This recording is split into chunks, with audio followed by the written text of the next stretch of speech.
Olá pessoal, tudo bem?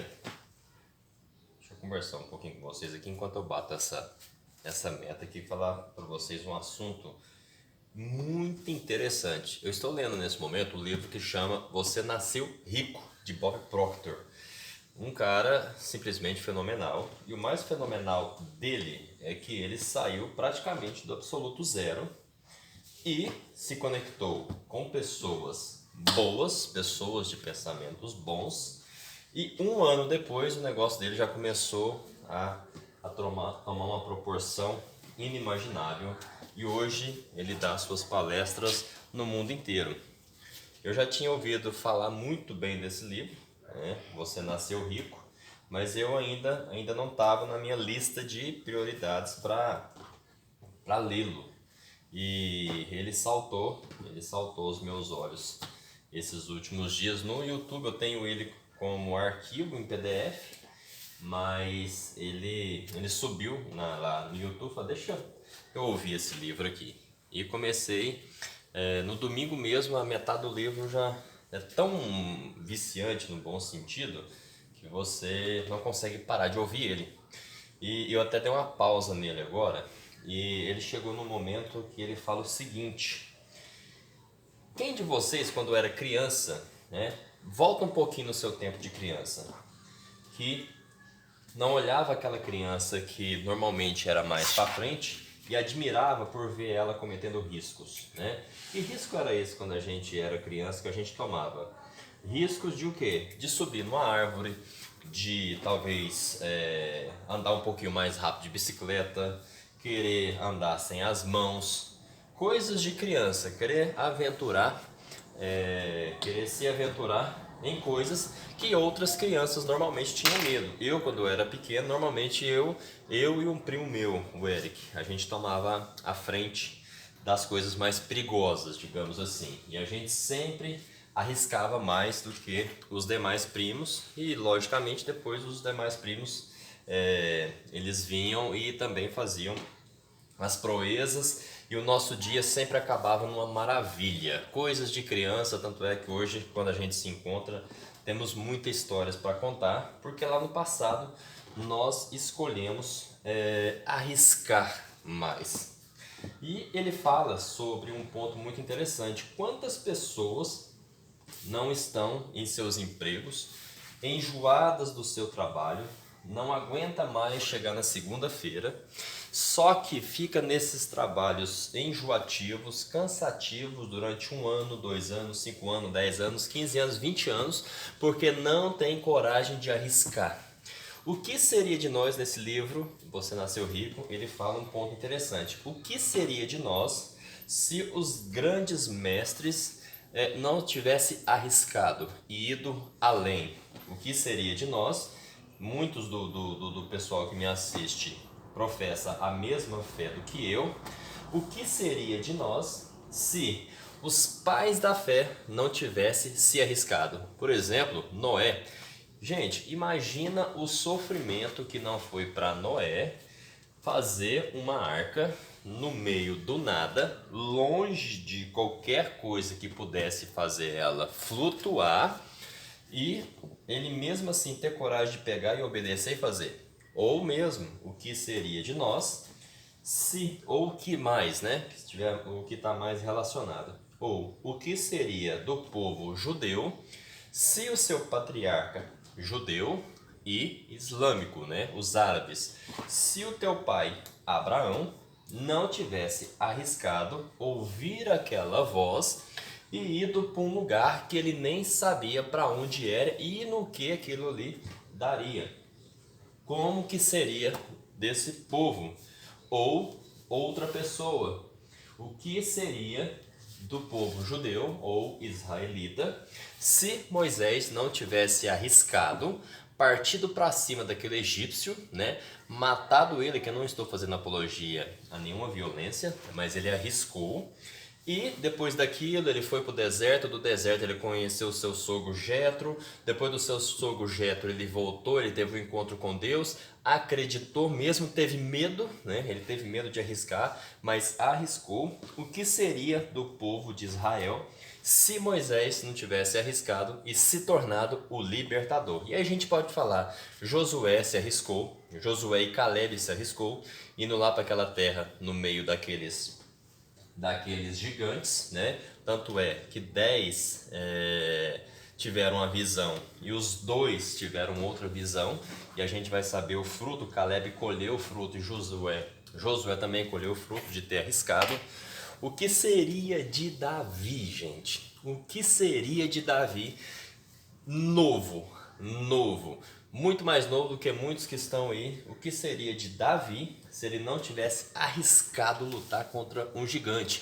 Só que ele arriscou primeiro lá lutando com o urso e com o leão. Gente, o que você tem medo? Tá? Deixa eu contar de forma bem rápida a minha história, um pouquinho. Estão vendo isso aqui, ó? Isso aqui é tudo fruto de eu ter lá atrás ouvido a voz de Deus, que falou que iria me dar uma empresa, e eu nem imaginava que seria assim. Só que quando a oportunidade chegou para mim, eu estava endividado. Eu estava quebrado por causa de 2 clientes que compraram um pedido bom de mim. Para mim era muito bom, né? Era 6 mil cada pedido, e me deram o calote. Fugiram, sumiram.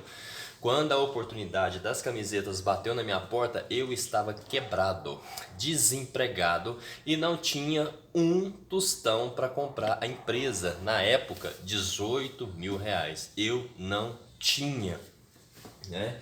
Eu só tinha uma promessa em que numa festa da igreja na escola bíblica dominical, Deus usou um servo dele, o pastor Wellington, que de repente virou para mim, apontou o dedo e falou o seguinte: olha, eu estou vendo uma cadeira e eu estou vendo uma pessoa levantar dessa cadeira e você sentar no lugar dela.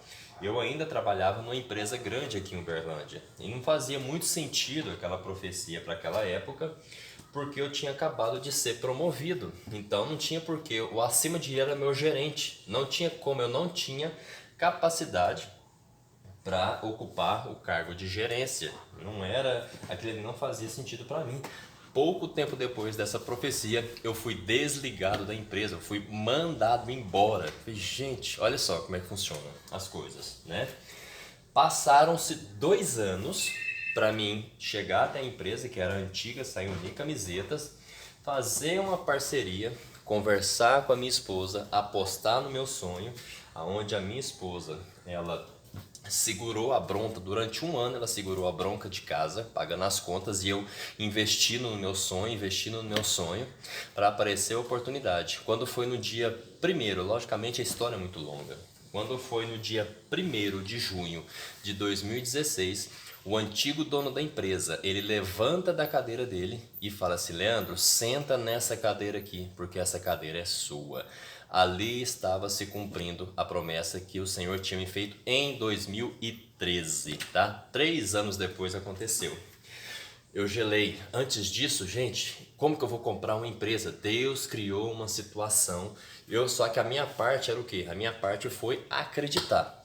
Eu investi, a minha esposa investiu, nós entramos sem dinheiro nenhum. Menos de 1 ano depois, eu não sabia nada de malha, não conhecia nada de camiseta, não sabia sobre fornecedores, sobre prestadores de serviço, mas mesmo assim eu acreditei, eu e minha esposa, nós acreditamos e nós arriscamos. E hoje já tem mais de 4 anos que Deus tem nos abençoado e ainda tem muita coisa para a gente fazer ainda. Gente, como diz esse livro, você nasceu rico, tá? Mas as circunstâncias da vida, o que acontece? Deixa eu virar mais pra cá aqui.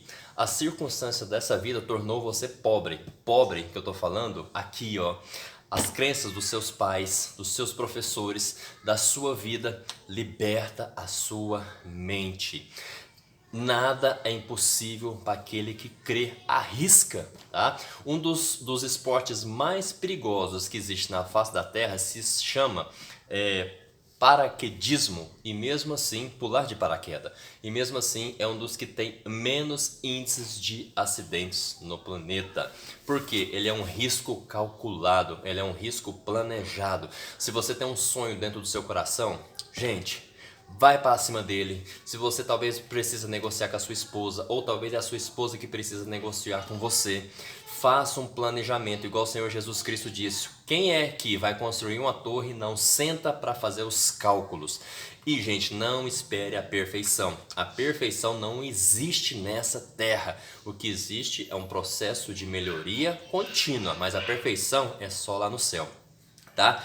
Então, aquele sonho que está queimando dentro do seu coração, acredita, confia, vai para cima, parte para cima, porque a partir do momento que você, igual o pescador, a partir do momento que você tacar a isca dentro da água, você vai pegar um lambarizinho, vai pegar outro lá, vai pegar um mandi, vai pegar ali um piauzinho gostoso para você fritar, mas vai ter uma hora que enquanto você for diligente, estudar o ambiente, colocar a isca certa, o anzol certo, a linha certa, a vara certa, você pode ter certeza que uma hora ou outra um tucunaré vai vir, ou um dourado vai vir, ou um pintado vai vir e você vai arrancar ele para fora d'água, tá? Mas você tem que acreditar, perder esse medo. Deus não te deu o espírito de covardia. Você sabe disso e fica covarde, tá? Então presta atenção nisso, ok? Que a hora certa Deus vai te honrar, mas você tem que dar o passo. Pisa e o chão aparece. Quem seria nós se os nossos pais não tivessem arriscado, se as nossas mães não tivessem arriscado, se pessoas não tivessem se arriscado por nós? Arrisque, tá? Gente, um grande abraço para vocês. Deixa eu trabalhar aqui, que o negócio aqui tá feio. Tem que dobrar muita peça aqui ainda e o negócio tá só começando. Um grande abraço e fica com Deus.